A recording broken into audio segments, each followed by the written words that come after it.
साथियों का बहुत बहुत स्वागत है। आज कुरुक्षेत्र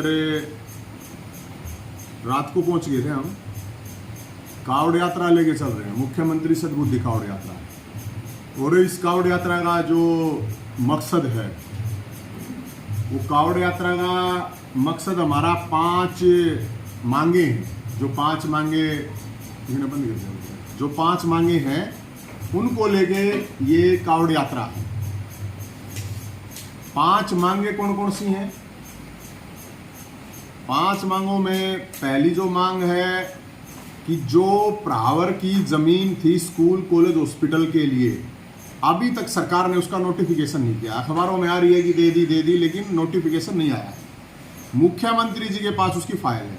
तो हम मुख्यमंत्री जी को ये कह रहे हैं, वहां भगवान परशुराम मंदिर हम बनाएंगे। 26 तारीख को वहां पे नींव रख दी जाएगी भगवान परशुराम मंदिर की। भोलेनाथ का उस दिन व्रत है, महाशिवरात्रि का दिन है, तो हम वो नींव रख रहे हैं।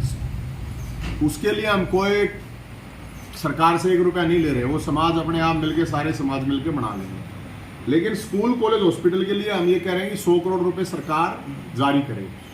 13 साल तक उस जमीन पे अलग अलग पिछली सरकारों ने कब्जा रखा, अभी सरकार ने कब्जा रखा, तो कब्जा हमने छुड़वा लिया। अब नोटिफिकेशन देना है, क्योंकि जो मंत्रियों की कमेटी बनाई थी, तो अब वो मंत्रियों की जो कमेटी बनाई थी वो तो नजदीक ये बता रहे हैं 50 मीटर का भी रास्ता नहीं। इतना दिन कैसे लग रहे हैं समझ में नहीं आ रही। नोटिफिकेशन मुख्यमंत्री जारी करें, पहली बात। दूसरी बात, हरियाणा के अंदर जो बेरोजगारी है उस चीज को लेके ये कावड़ यात्रा है।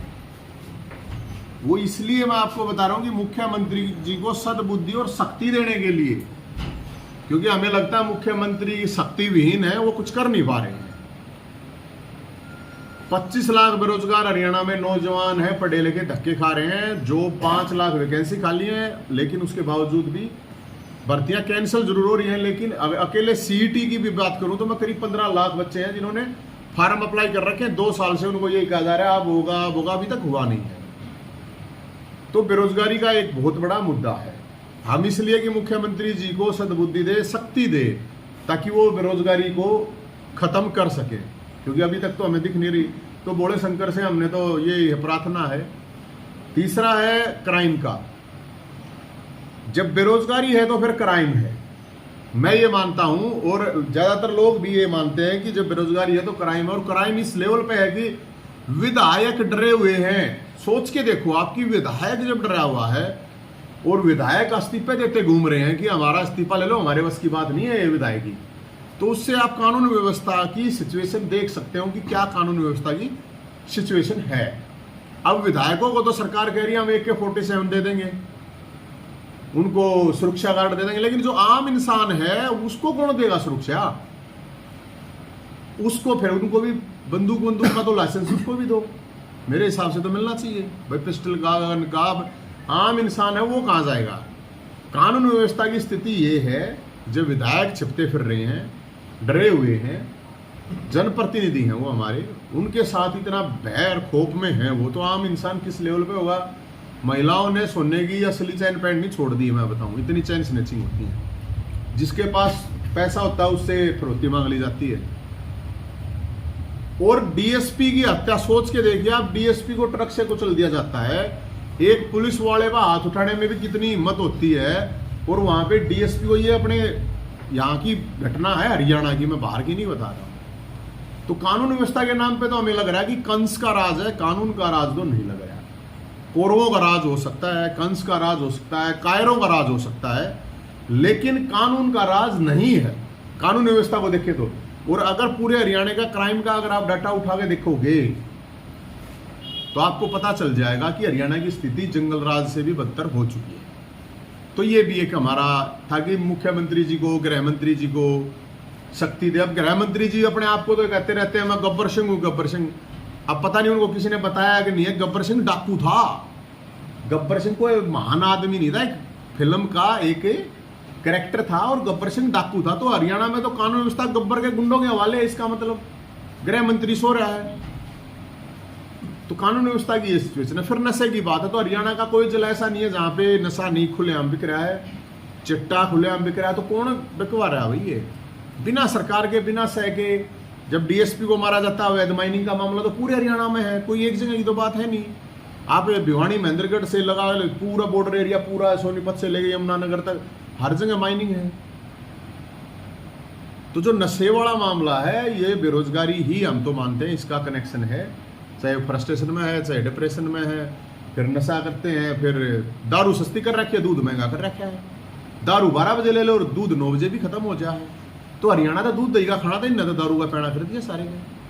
तो हम तो सदबुद्धि के लिए, इसलिए इनके लिए गंगाजल लेके आए, इनको गंगाजल भी देंगे इनको, ताकि नहा लें, जितने पाप किए हैं इन्होंने कुछ कम हो जाए, ये कुछ शक्ति भी मिल जाए। गंगा जी में जाकर डुबकी लाग आ नहीं सकते, ये कावड़ तो ये लेकर आ नहीं सकते, डुबकी लाओगे तो गंगा जी के वराइन ने संभाले, क्योंकि पाप इतने कर रखे इनने। गंगा जी ने भी पाप नहीं धोए जाएंगे, इनके पाप इतने पाप हो रहे हैं। भ्रष्टाचार का मामला आपने पता, अभी फार्मेसी का कितना बड़ा मामला हो, एचपीएससी में करोड़ों रुपए मिले। कोई सरकारी काम जो 500 रुपए में होता था वो अब 2000 में हो रहा है। तो एक जगह नहीं बची हुई जहाँ पे भ्रष्टाचार नहीं है। तो इस चीज को लेके हम तो भगवान से, भोलेनाथ से यही प्रार्थना करें हैं कि सरकार को शक्ति दे दे, सद्बुद्धि दे दे, मुख्यमंत्री, मंत्री, इनके गृह मंत्री जो भी हैं, हम तो। और इसके अलावा जो विपक्ष है वो मुर्दा है, वो कोई बोल नहीं रहा, वे डरा रखे हैं, क्योंकि उनने भी पहले माड़ खा रखे हैं। अब माड़ खा रखे हैं तो ये कुछ बोल नहीं सकते। अब सोच के देखिए कि इनके 6 विपक्ष की पार्टी के 6 एमएलओ को धमकी मिल रही है, लेकिन उसके बावजूद कोई सड़कों पे नहीं उतर रहा। गजब की बात है, हाथ जोड़े फिर रहे हैं। अरे डीसी एसपी है, उनके घरों को घेरो भाई, प्रोटेस्ट करो, मुख्यमंत्री के घर को घेरो, गृह मंत्री के घर को घेरो, पता नहीं क्या हो रहा है, हमारे को तो समझ में नहीं आ रहा। तो विपक्ष, हम तो भोलेनाथ नहीं हुए कहें भाई, देखो सरकार जो होती है वो सेवा के लिए होती है, विपक्ष होता है संघर्ष के लिए होता है। अब संघर्ष हो जनता की। अब यहाँ की प्रेजेंट मैं आपको बताऊं, हम तो पैदल आए हैं, तो पैदल चल रहे हैं, पैदल तो लोगों से भी मिल रहे हैं। कुरुक्षेत्र जैसी जगह, जो कि दुनिया में एकमात्र ऐसी जगह है, और हमारे धर्म की भी बात कर लो, कर्म की भी बात कर लो, कुरुक्षेत्र ब्रह्म सरोवर जहां पे है, पूरी दुनिया में 2, 4, 5 देश तो मैं भी घूम रहा हूं, ऐसे कहीं कोई जगह नहीं है कि जहां धर्म कर्म, जहां कृष्ण भगवान ने गीता का उपदेश दिया हो।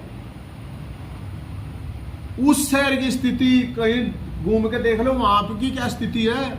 पूरा शहर पट्टा पड़ा है, कहीं कुछ नहीं दिख रहा हमने। यहाँ पे ये तो एक मतलब इतना बड़ा एक टूरिज्म पैलेस मान लो, एक धार्मिक जगह मान लो, गीता का संदेश दे रखा है कृष्ण भगवान ने। तो कृष्ण भगवान की इज्जत करते हैं कि नहीं करते हैं ये लोग?